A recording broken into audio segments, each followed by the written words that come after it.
ونبيه المجتبى وأمينه على وحي السماء وعلى آله النجبى وأصحابه الأتقياء أفضل الخلائق بعد الأنبياء ومن بهديهم اقتدى وبآثارهم اقتفى من المفسرين والمحدثين والفقهاء إلى يوم الجزاء. أما بعد فأعوذ بالله من الشيطان الرجيم. بسم الله الرحمن الرحيم. إنما المشركون نجس فلا يقربوا المسجد الحرام بعد عامهم هذا. وقال الله تعالى وأن المساجد لله فلا تدعوا مع الله أحدا.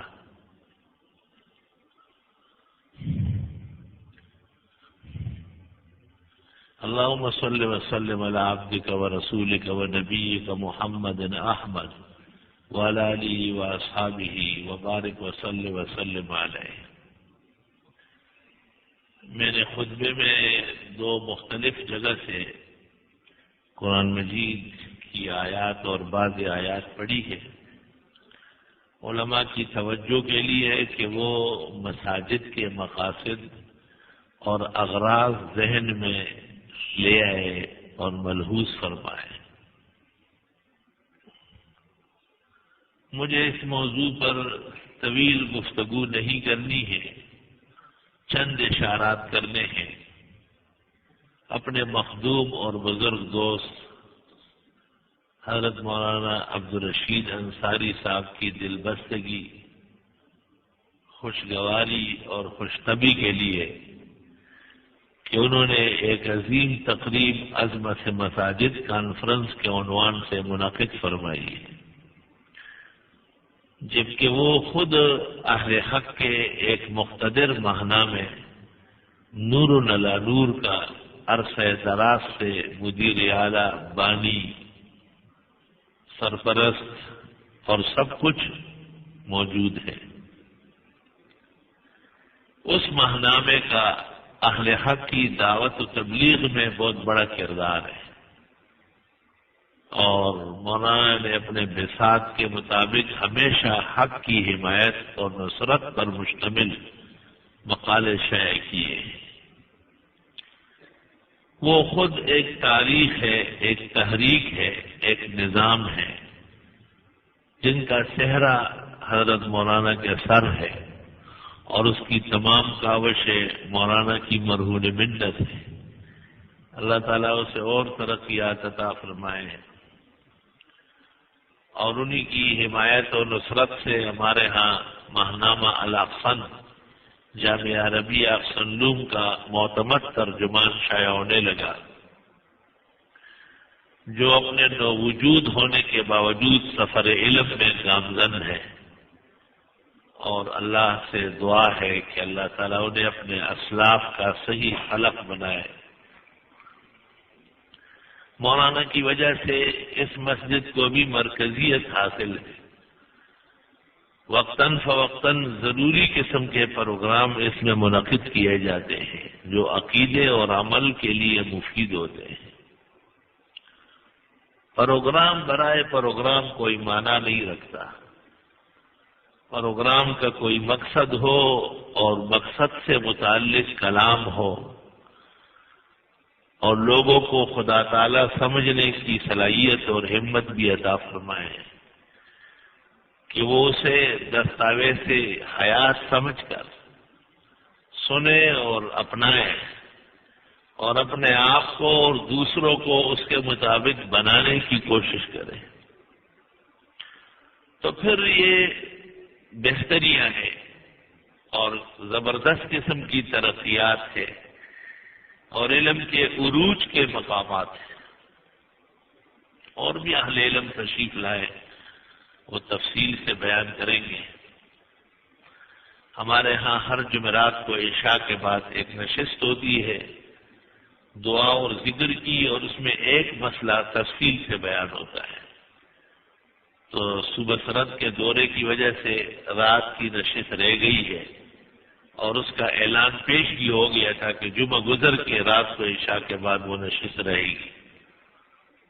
مولانا کا فون مجھے سفر میں موصول ہوا، میں نے حامی بھر لی کہ میں حاضر ہوں گا، لیکن اس طرح کہ لا علیہ ولا لی، زیادہ دیر تک نہ رہ سکوں اور آپ کے ہاں غیر حاضری بھی نہ ہو۔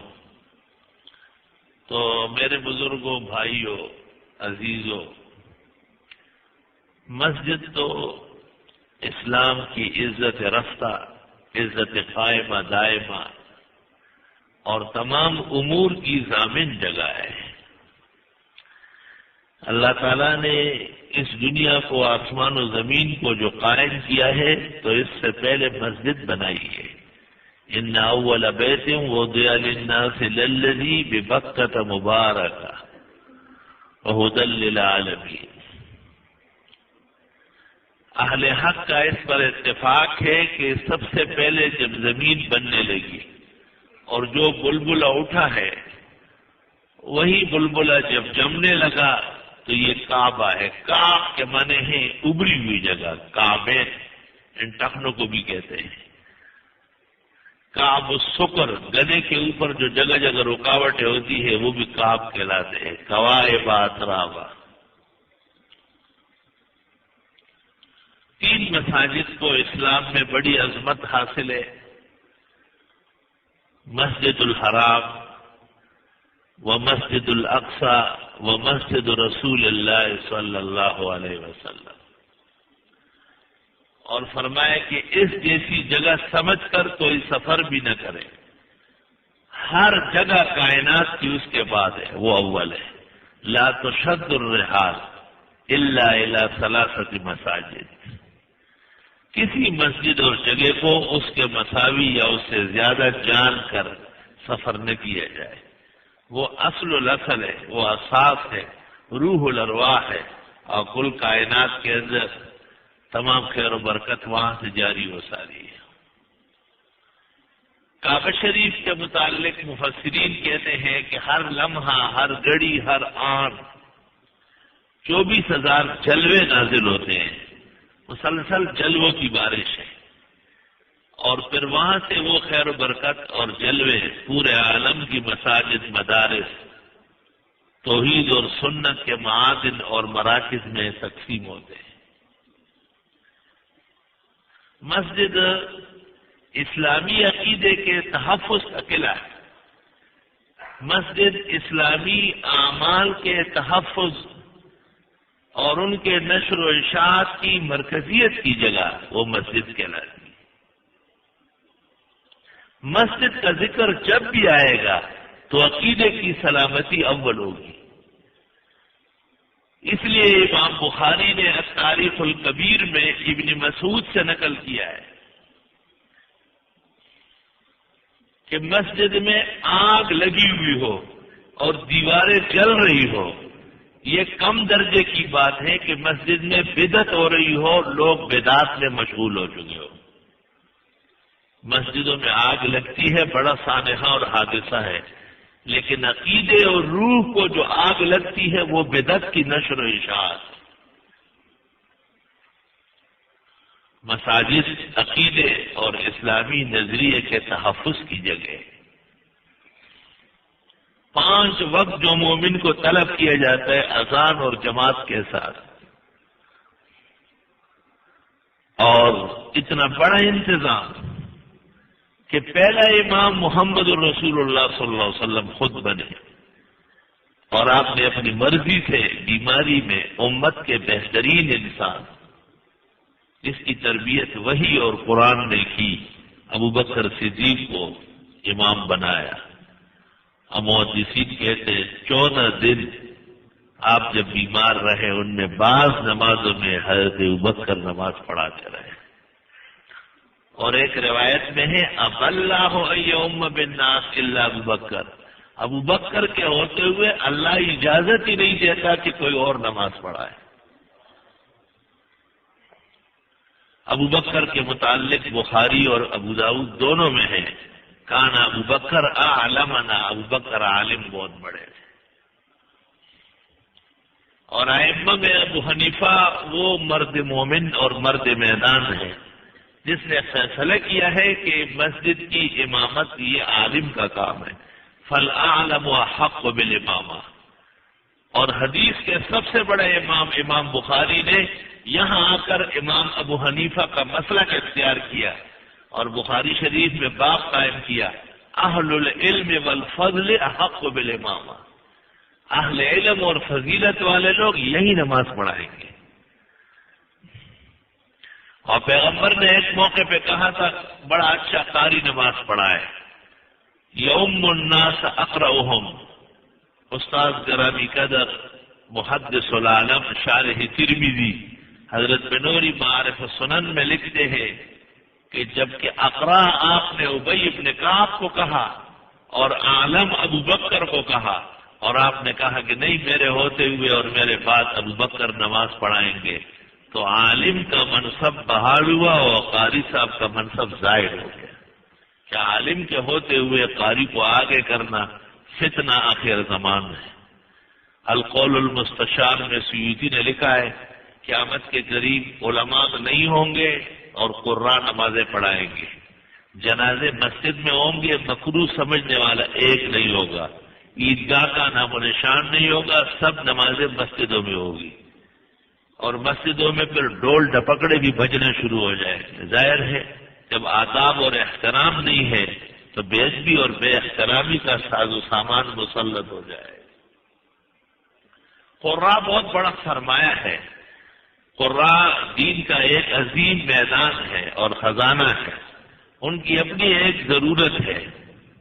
جب تراویح کا مسئلہ آیا اور اب حضرت عمر رضی اللہ تعالیٰ عنہ نے محسوس کیا کہ مسجد نبوی میں جگہ جگہ لوگ کھڑے ہیں، 2 آدمی قاری کے پیچھے، 10 آدمی قاری کے پیچھے، تو آپ نے کہا اس طرح تو مجھے اچھا نہیں لگتا، کاش کہ ان کو میں ایک قاری کے پیچھے جمع کر لوں. تو تراویح کی نماز کے لیے آپ نے سبی مزاری ابی بن کعب جو قراء مشہور ہے ان کو کہا کہ آپ پڑھائیں. فتاوی عالمگیری جلد اول فصل فی التراویح میں 500 فقہا و مفتیوں نے لکھا ہے کہ حضرت عمر خود فردوں کی امامت کر کے پیچھے ہو جاتے تھے اور پھر تمیم کو اور ابی کو 10-10 کے لیے آگے کرتے. 20 رکعت تراویح پورا ہونے کے بعد پھر وطروں کے لیے خود آگے ہو جاتے. یہ بھی سنت فاروقی ہے. تو قراء فضول نہیں ہے، قراء کی ایک ضرورت ہے، لیکن منصب امامت پوری قوم کے اقتداء کا منصب ہے اور یہ علم کے ساتھ ہو سکتا ہے. عالم کا فرض بنتا ہے کہ وہ لوگوں سے کہے صفحہ درست کر لو، سر ڈھک لو، پانچے اوپر کر لو، وہ لباس پہن کے آؤ جو عزت اور نماز کی شان کے لائق ہو. قاری صاحب یہ جرأت نہیں کرے گا. ایک تو قاری مفتاح اللہ ہے جو محدث بھی ہے، مفسر بھی ہے، وہ اور چیز ہے. جیسے قاری طیب محتمم دارالعلوم دیوبند، اور جو مولانا عبدالحق اکوڑا خٹک نے کہا کہ ایشیا کا سب سے بڑا عالم مولانا شمس الحق افغانی، تو مولانا افغانی نے کہا قاری صاحب کو بھول گئے. مطلب یہ کہ قاری صاحب ہمارے بڑے. اللہ اکبر. میرے قاری طیب صاحب رحمۃ اللہ علیہ کے بیان میں اپنے استاد حضرت بنوری جن جیسے وسیع علم و حفظ کا انسان میں نے نہیں دیکھا، اور اس امت کے آخری قافلے کے سالار مولانا مفتی محمود اور حضرت مولانا مفتی محمد شفیع صاحب مفتی اعظم کو ایسے بیٹھے ہوئے دیکھا جیسے ہم بیٹھے ہوئے تھے، بالکل عام طلباء کی طرح. یہ کبار علماء حضرت سے استفادہ فرماتے تھے، اور اس وقت قاری صاحب کی تقریر 4.5 گھنٹے کی ہوگی. اللہ اکبر. میرے بزرگوں اور عزیزوں، یہ علم امت کا میراث ہے اور اس علم کے ذریعے ہی دنیا آباد ہے. آپ نے دیکھا کہ امریکہ ہمارے کہوٹے پر حملہ نہیں کر رہا، ہمارے کسی فوجی اڈے پر نہیں کر رہا ہے، مدرسوں پر کر رہا ہے. امریکہ کو یہ احساس ہو گیا ہے کہ اس امت کا زوال مدرسوں سے ختم ہوگا، اور یہ مدرسے جب تک صفحہ ہستی پر موجود ہوں گے اور قرن اول کی تعلیم ان کو یاد دلائیں گے اور اس میں مشغول رہیں گے، تو ان پر کوئی کافر، کوئی مغرب، کوئی یورپ، کوئی الحاد، کوئی زندقت ملک مسلط نہیں ہو سکے گا. ان کے پاس سامان موجود ہوگا. تو انہوں نے کہوٹ اور ہمارا ایٹم بم اور سب چیزیں چھوڑ چھاڑ کر صرف ایک سائنسدان کو مفلوج کر کے اور باقی مدرسوں کی طرف توجہ کی. پہلے ان کو کہا کہ یہ نہیں ہونا چاہیے. جب نہیں ہونا چاہیے میں ناکام ہو گئے تو انہوں نے کہا چلو ہم اس طرح ختم کرتے ہیں کہ گاہ بگاہ مہینہ 2 مہینے 3 مہینے سال میں ایک مدرسے پر بمباری کریں گے. تو 3 خیال پیدا ہو جائیں گے نا. انسان عالم انسان ہے، طلباء انسان ہے، ہر انسان کی زندگی عزیز ہے. ہر شخص چاہتا ہے کہ کسی مقصد میں صرف ہو جاؤ. جب لوگوں کو پتہ ہو جائے کہ ان مدرسوں میں جو طلباء ہے یہ غیر مقصود ہے تو وہ کہیں گے حضرت مدرسہ بناتے ہوئے احتیاط فرمائیں. تو چھوٹے بچے جب گلگت اور چترال سے اور کوہستان اور کشمیر سے کراچی کے لیے روانہ ہوں گے تو وہ کہیں گے رہنے دیں، مرنا ہے تو ادھر ہی مر جائے تاکہ ہم خود کفن دفن کر لیں. مدرسوں پر تو بم پھٹنے والے ہیں، میزائل گرنے والے ہیں. تو جو کام یہ کرنا چاہتے تھے اس کے لیے انہوں نے ہتھیار استعمال کرنا شروع کیا. زیادہ باتوں کی ضرورت نہیں، ایک بات کہتا ہوں وہ یہ کہ ہم اس دین پر یقین رکھتے ہیں جس کا محافظ اللہ ہے. آج جمعے میں نے یہی آیتیں پڑھی تھی، الم تر کیف فعل ربک بعاد ارم ذات العماد التي لم يخلق مثلها في البلاد وثمود الذين جابوا الصخر بالواد وفرعون ذي الاوتاد الذين طغوا في البلاد فاكثروا فيها الفساد فصب عليهم ربك صوت عذاب ان ربك لبالمرصاد. اور سورۃ فیل تلاوت کی اور اسی مضمون کو بیان کیا لوگوں کے سامنے کہ یہ مدرسے اگر ہماری دکانیں ہیں، ہماری وجاہت اور کمائی کے ذرائع ہیں تو پھر دنیا ہی میں ختم ہو جائے تاکہ آخرت ہماری سنور جائے. اور اگر یہ مدرسے دین کے گن گرج شوکت اور عظمت کے پاسدار ہے، دین خدا کا ہے، وہ مولویوں کا یا انسانوں کا نہیں ہے.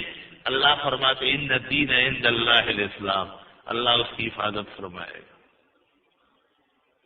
حفاظت کو سمجھنے کے لیے بھی عقل چاہیے.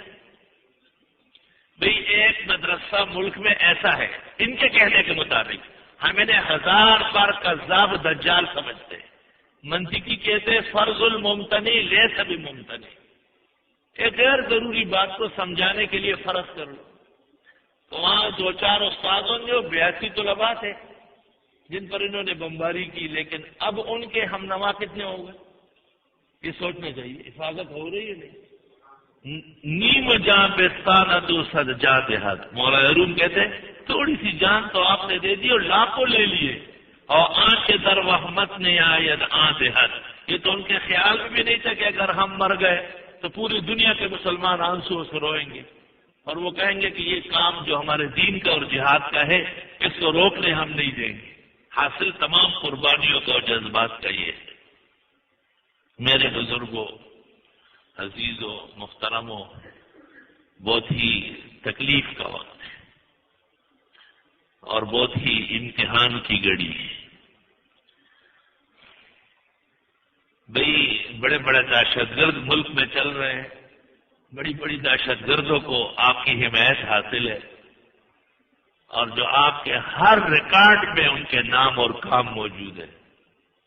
تو اگر آپ کو وہ دہشت گرد لگ رہے ہیں کہ یہ مولوی طالب علم ٹھیک نہیں چل رہے، صبح سویرے اٹھ کر کے ورزش کرتے اور کسی قسم کے دھماکے کے لیے تیار ہو رہے، تو اتنی فورسز ہے، اتنی پولیس ہے، فوج ہے، پکڑ لیں انہیں، عدالت میں پیش کر دیں. اگر واقعی وہ مجرم ہے 2-3 پیشیوں کے بعد عدالت کہہ دے کہ ان کو جیلوں میں ڈالو. ایک ملکی اور جمہوری طریقہ ہے.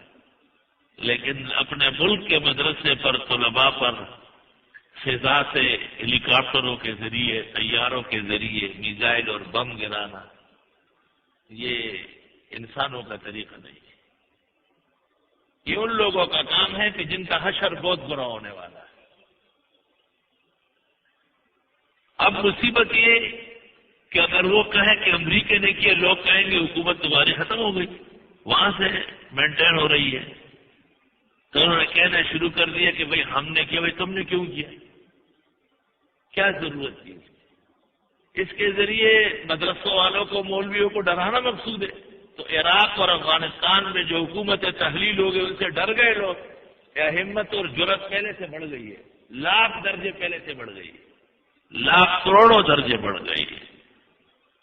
جہاد جب اپنے مقاصد کے مطابق ہو کبھی بھی وہ پیچھے نہیں ہٹتا ہے. کر اور فر، گرما گرمی اور کچھ توقف، یہ جہاد کے مرحلے.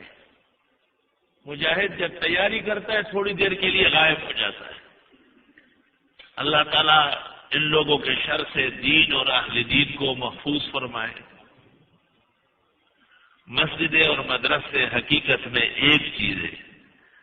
مسجدوں کا کام ہے عوام کی رہنمائی کرنا اور انہیں دین سے آگاہ رکھنا، اور مدارس کا کام ہے مخصوص طبقہ پیدا کرنا جو ان عوام کی رہنمائی کی صلاحیت رکھتے ہو.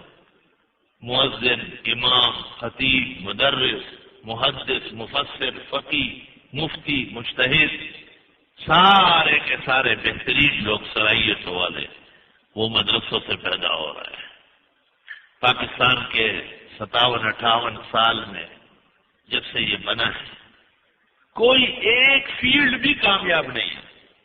ڈاکٹر کے لیے امریکہ برطانیہ چاہیے، وہاں سے ہو کیا ہے تنخواہ بڑھ جائے گی. انجینئر کے لیے ضروری ہے کہ ان ملکوں میں چکر لگائے، کورس کر لے تو آگے اس کی مانگ بڑھ جائے گی. کالج اور یونیورسٹی کے پروفیسر اور لیکچرار کے لیے ضرورت ہے کہ اس کے پاس باہر کی بھی کوئی ڈگری ہو تو وہ ممتاز مدرس سمجھا جائے گا. ملک کے اندر کوئی ایسی اتھارٹی موجود نہیں ہے، ایسا شعبہ موجود نہیں ہے کہ جو ان کو مکمل صلاحیتیں فراہم کر لے. لیکن یاد رکھنا دینی مدارسوں کا ایسا زبردست نظام تعلیم ہے کہ ہمیں یہاں بیٹھے بیٹھے کسی سند پر دارالعلوم دیوبند جو ہمارا مرکز ہے، توحید و سنت والوں کا قبلہ کعبہ ہے، کعبہ اولا و ثانیہ کے بعد ہند کے مسلمانوں کو شرک اور کفر اور بدعت کی پلیتی سے نجات دلانے کا مرکز دارالعلوم دیوبند ہے. لیکن ان کی عظمت کو سلام اور اس کی عمر اور برکات تا قیامت قائم دائم رہے. مگر اس کی تعلیم یہاں ایسی جچی چلی قائم ہوئی کہ ہم نے کبھی سوچا بھی نہیں کہ ہماری سند پر دارالعلوم دیوبند کی مہر لگ جائے. ضرورت نہیں ہے. جہاں دیوبندی عالم بیٹھ گیا وہ دارالعلوم دیوبند ہے. الحمدللہ. حرمین شریفین جو ایمان اور قرآن کے مراکز ہے، معادن ہے، وہی سے دین آیا ہے، وہی سے سارے جہان میں چلا ہے اور چل رہا ہے. اللہ تعالیٰ قیامت تک ان کو سلامتی عطا فرمائے، ہر شر فساد اور دشمن سے محفوظ فرمائے. وہاں میں سال میں 3-3 4-4 مرتبہ آنا جانا نصیب ہوتا ہے. لیکن الحمدللہ کبھی ایک واقع بھی ایسا نہیں کہ یہاں کے علماء نے وہاں سے سند لی، وہاں کے علماء نے مولانا انور شاہ، مولانا حسین احمد سے سند لی، مولانا خلیل احمد اور مولانا زکریا صاحب سے، مولانا بدر عالم سے سند لی. دیکھیے مشہور زمانہ عالم محمد علوی مالکی کی کتاب طالع السعید فی ذکر الاسانید، تمام کے تمام علماء دیوبند کی اسانید عربوں نے حاصل کر لی. اللہ تعالیٰ کے فضل و کرم سے میں یہ بتانا چاہتا ہوں کہ مدرسوں کا نظام بہت زبردست ہے، اور جب ایک آدمی زبردست ہوتا ہے تو ہر کام میں پیش رو ہوتا ہے. اور مدرسوں کا ایمان ہے کہ جہاد ضروری ہے. ہمارے پیغمبر نے کہا انا نبی الملحمہ، میں جنگجو پیغمبر ہوں. میں پیچھے ہٹنے والا نہیں، میں تو لڑائی جھگڑے جہاد کرنے کے لیے دنیا میں آیا. یہ آپ نے کب کہا؟ جب آپ دور تھے مدینہ منورہ میں، اور جب مکہ تشریف لائے اور مکہ فتح کیا اور مشرکین سر جھکا کے بیٹھے ہوئے تھے، آپ نے اس وقت کہا انا نبی المرحمہ، اب میں معاف کرنے والا نبی ہوں. لوگ دور سے شیر ہوتے ہیں اور قریب آ کر کے ختم ہو جاتے ہیں، لیکن ہمارے پیغمبر نے موقع پر تو کہا کہ میں جہاد کرتا ہوں. جب فتح حاصل ہو گئی تو آپ نے کہا نہ، آج تم سب معاف ہو جاؤ گے، آج کوئی سختی نہیں کی جائے گی. لا تثریب علیکم اليوم. میں وہی بات کہتا ہوں جو میرے روحانی بھائی حضرت یوسف علیہ السلام نے مجرم بھائیوں کے سامنے کہی تھی، کوئی الزام تک تو میں نہیں دوں گا، ڈانٹوں گا بھی نہیں، سب کے سب معاف ہو.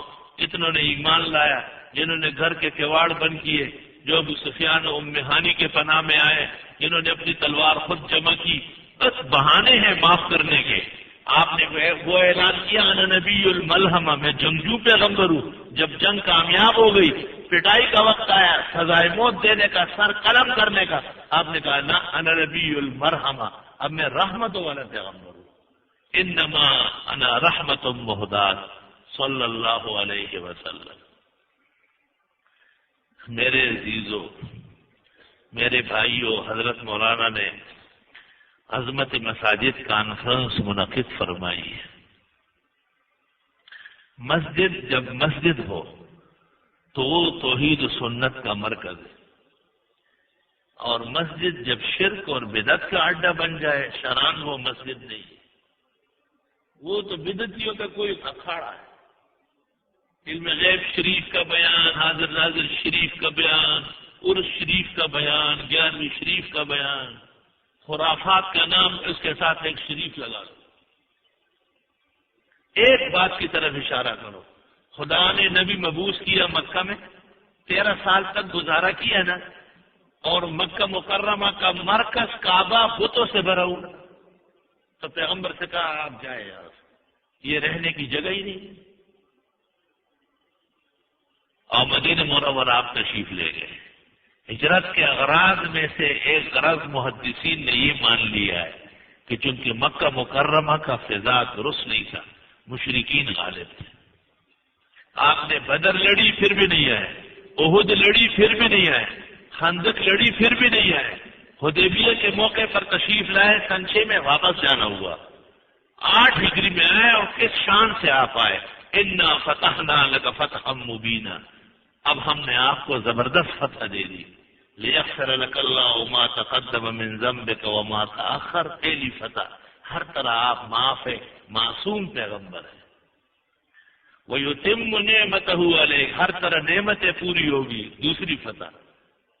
وَيَهْدِيَكَ اللَّهُ صِرَاطًا مُسْتَقِيمًا، اور اللہ آپ کو صراط مستقیم پر جمع کے رکھے گا، ہلنے نہیں دے گا، تیسری فتح۔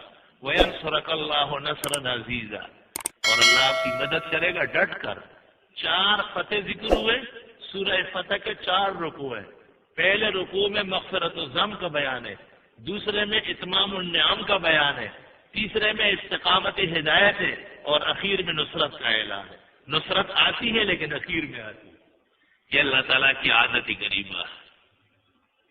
اور حضرت جب مکہ تشریف لائے تو پہلا کام صحابہ کا کیا تھا کہ بس کعبے کا دروازہ کھولا اور اندر گھس گئے، اور بتوں کو لے لے کے دیکھ مارا دیواروں کو۔